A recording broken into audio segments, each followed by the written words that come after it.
Hello friends, welcome back to Top Cinemas. இந்த வீடியோவில் நம்ம யூடியூப்ல தமிழ் டப்பிங்ல ஒரு வார் அட்வென்ச்சர் படமாக வெளியான ரன்னிங் ஃப்ரீ படம் எப்படி இருக்குன்னு தான் பார்க்க போறோம். இப்போ இந்த படத்துடைய கதை என்னன்னு பார்த்துடலாம். வேர்ல்டு வார் 1 நடந்த காலகட்டத்தை இந்த படத்துடைய கதைக்களமா எடுத்திருக்காங்க. அந்த காலகட்டத்தில் குதிரைகளை ஆப்பிரிக்கால இருக்கிற காப்பர் மைன்ல வேலை செய்யறதுக்காக கப்பல்ல கொண்டு போறாங்க. கொண்டு போற வழியில பாத்தீங்கன்னா அரபிக்கடல்ல ஒரு குதிரை அந்த கப்பல்லையே வந்து பிறக்குது. அதுக்கு லக்கி அப்படிங்கிற ஒரு பேரும் வைக்கிறாங்க.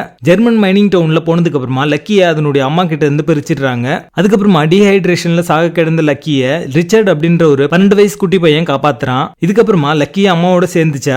ரிச்சர்ட் லக்கி உங்களுக்குள்ள எப்படி ஒரு மார்னிங் உண்டாச்சு, இதை தொடர்ந்து அவங்களோட லைஃப்ல நடந்த நிகழ்வுகள் என்ன அப்படின்றத இந்த படத்துடைய கதையே. இந்த படம் ஒரு நார்மலான ஒரு பாப்கார்ன் ஃபேமிலி மூவி அப்படின்னே சொல்லலாம். கிட்ஸ்க்கு இந்த படம் பிடிக்கிறதுக்கான வாய்ப்பு இருக்கு. இருந்தாலுமே அடல்ட் ஆடியன்ஸ்க்கு பிடிக்குமா அப்படின்றது ஒரு கேள்விக்குறி தான். லக்கி ரிச்சர்ட் இவங்களுக்குள்ள இருக்கிற அந்த பாண்டிங் சீக்வன்ஸ் எல்லாமே ரொம்ப நல்லாவே இருக்கும் பார்க்கறதுக்கு. அதே மாதிரி லக்கி பாத்தீங்கன்னா மற்ற குதிரைகள் எல்லாத்தையும் வார் டைம்ல ஒரு லேக் வந்து கொண்டு போய் அவங்களை ஃப்ரீ ஆக்கும். அந்த மாதிரியான சீக்வன்சஸ் எல்லாமே பார்க்க நல்லா இருக்கும். படத்தில் நடிச்ச எல்லாருமே ஒரு டீசென்டான பெர்ஃபார்மன்ஸ் கொடுத்திருக்காங்க. இந்த மொத்த படமே பாத்தீங்கன்னா அந்த குதிரையோட பாயிண்ட் ஆஃப் வியூல வந்து சொல்லிருப்பாங்க. அதாவது குதிரை பேசுற மாதிரி தான் வந்து படம் ஆரம்பிச்சதுல இருந்து வாய்ஸ் ஓவர் வந்துட்டே இருக்கும். சோ குதிரை வந்து என்ன நினைக்குது அப்படின்றது சொல்லிட்டே இருக்க மாதிரி இருக்கும். இருந்தாலுமே ஒரு சில சீக்வன்சஸ்ல பாத்தீங்கன்னா அதனுடைய அம்மா சர்வைவ் ஆகணும் அப்படின்றதுக்காக நான் ப்ரே பண்றேன் அப்படிங்கிற மாதிரி சொல்லும். ஒரு குதிரை வந்து ப்ரே பண்ணுமா, அப்படி ப்ரே பண்ணுச்சு அப்படின்னா அது எந்த ரிலிஜனை ஃபாலோ பண்ணுது அப்படின்ற மாதிரியான நிறைய விஷயங்கள் வந்து நம்பகத்தன்மை குறைவா இருக்கும். சோ ஒரு குதிரையை பத்தி சொல்றாங்க அப்படின்றப்போ அதனுடைய பாயிண்ட் ஆஃப் வியூல வந்து மட்டும் தான் சொல்லணும். பட் வந்து ஒரு மனுஷங்க பேசுற மாதிரி வந்து பேசி வச்சிருப்பாங்க. அது இந்த படத்துக்கு வந்து பெருசா ஓட்டல அப்படின்னு தான் சொல்லுவேன். சோ இந்த குதிரையோட பாயிண்ட் ஆஃப் வியூல இருந்து சொன்னதுக்கு பதிலா அந்த குட்டி பையனோட பாயிண்ட் ஆஃப் வியூல இருந்து சொல்லியிருந்தா இந்த படம் இன்னுமே பெட்டரா இருந்திருக்கும். பிளாக் பியூட்டி அப்படிங்கிற ஒரு படம் இருக்கும். அதே மாதிரியான சீக்வன்சஸ் நிறைய இந்த படத்துல இருக்கு.